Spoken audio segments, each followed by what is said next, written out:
Imagine this. Tomorrow morning, every person on Earth wakes up to the same event. The sky opens. A voice speaks. Not to one nation, not to one religion, to everyone. It knows every language, answers every question, performs what appear to be impossible miracles. Billions witness it. News stations broadcast it. Scientists study it. Governments acknowledge it. Now here's the question. Would that be proof of God? Or would some people still believe it was an advanced civilization? A simulation? A mass hallucination? A phenomenon science simply hasn't explained yet? Think carefully, because your answer reveals something important. The greatest obstacle in the debate about God may not be the lack of evidence. It may be our inability to agree on what evidence actually is. Welcome back to the reality question. In our previous episode, we asked one of humanity's oldest questions: does God exist? But before we can answer that question, we must answer another. What actually counts as proof? The question behind the question. Most debates about God seem straightforward. Believers say, there is evidence. Skeptics reply, show me proof.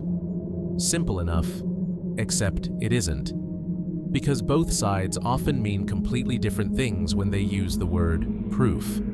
For one person, proof means personal experience. For another, proof means scientific verification. For someone else, proof means logical necessity. And until we agree on what proof is, the conversation never truly begins. The things we know but cannot touch. Let's start with something uncomfortable. Some of the most important things in your life cannot be physically touched.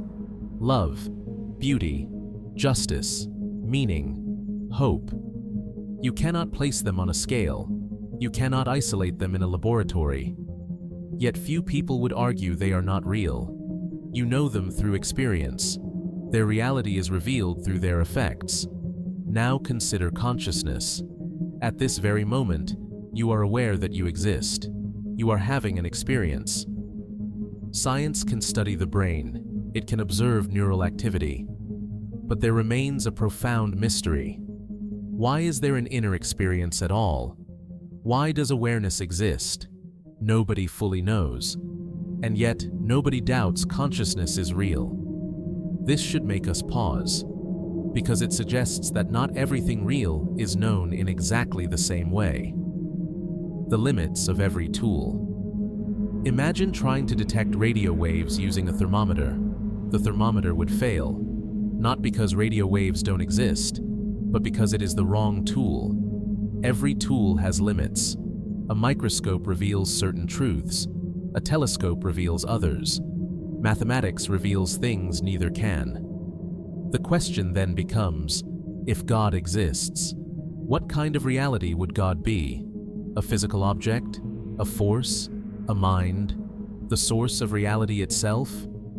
Because depending on the answer, the method of investigation may change. This does not prove God exists, but it does challenge the assumption that only one kind of evidence can ever matter. Where believers and skeptics talk past each other. This is where many debates collapse. Believers often point to personal experiences, moments they describe as transformative, spiritual, profound, moments they believe changed their lives forever. Skeptics respond, personal experiences are unreliable, and they have a point. Human beings can be mistaken. We misremember. We misinterpret. We deceive ourselves. But then something interesting happens. Many skeptics make the opposite mistake. They assume that if something cannot currently be measured, it cannot be real. And that assumption carries its own risks. History is full of realities that existed long before we had the tools to detect them.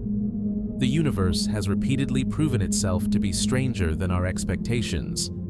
Perhaps the wisest position is neither blind belief nor blind disbelief, but intellectual humility, the willingness to say, I may not know. The unknown universe. Consider how much remains unexplained.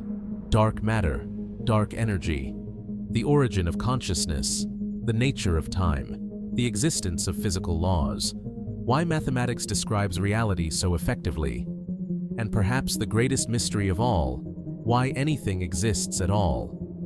These mysteries do not prove God. Let's be clear about that. But they do reveal something important. Human knowledge has boundaries, and beyond those boundaries lies a vast territory of unanswered questions. Questions that science continues to investigate. Questions that philosophy continues to explore. Questions that religion has wrestled with for thousands of years. The mistake many people make. There is another confusion that often clouds this discussion. Many people assume that questioning religion is the same as questioning God. But those are not necessarily the same thing. A person may reject a religious institution, a doctrine, a tradition, a scripture, and still remain open to the possibility of a higher reality. Likewise, someone may defend a religion passionately without ever examining whether its understanding of God is correct. Religion and God are often treated as identical, but they are not automatically the same, and confusing them may be one of the reasons this debate remains so difficult. The real question. So what actually counts as proof? The answer may depend on what we're trying to prove. Scientific questions require scientific evidence. Historical questions require historical evidence. Mathematical questions require logical proof. Perhaps questions about ultimate reality demand something broader. A combination of evidence, reason, experience, philosophy, and intellectual honesty. Not certainty, but honest inquiry. Because sometimes the search for truth begins when we become willing to question our own assumptions, not just the assumptions of others. What now? That brings us to a mystery so deep that even asking it can feel unsettling. Imagine that every religion disappeared tomorrow. Every church, every mosque, every temple, every sacred text, every tradition, everything. Now ask yourself this: would the question of God disappear? Or would humanity eventually ask it again? Because beneath every religion, beneath every philosophy, beneath every scientific theory, there remains one question that refuses to go away. Why is there something instead of nothing? Why does a universe exist at all? Why do the laws of physics exist? Why does reality exist rather than absolute nothingness? And here is where things become truly strange, because when scientists, philosophers, and theologians follow that question to its deepest level, they all arrive at the same wall, a wall beyond which nobody has a complete answer. In our next episode, we confront that mystery head-on. Not whether God exists, not whether religion is true, but a question even more fundamental than both. Why is there anything at all?